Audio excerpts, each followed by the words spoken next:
La France inquiète, on sait de la situation au Liban, ce n'est pas nouveau, inquiète jusqu'à craindre une guerre civile au pays du Cèdre. Ça, c'est un élément peut-être inédit. On retrouve à Paris notre correspondante Hélène Corby. Hélène, bonsoir. C'est le ministre français des Armées, Sébastien Lecornu, qui a évoqué cette éventualité, celle d'une nouvelle guerre civile au Liban.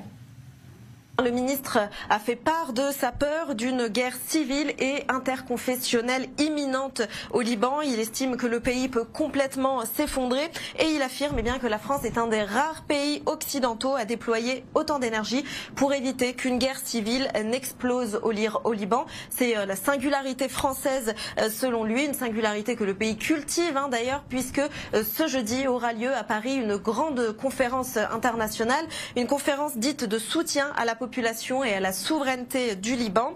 Elle réunira des États partenaires du Liban, les Nations Unies, l'Union européenne et puis des organisations internationales aussi.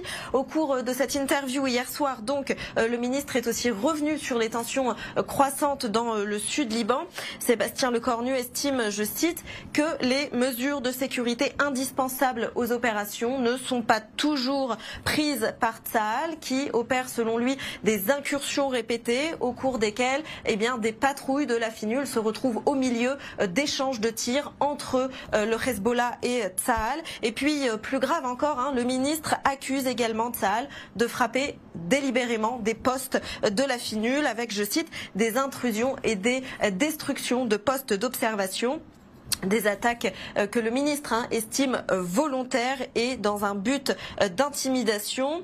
Le ministre des Armées s'est cependant réjoui de l'affaiblissement du Hezbollah qu'il qualifie de bonne nouvelle.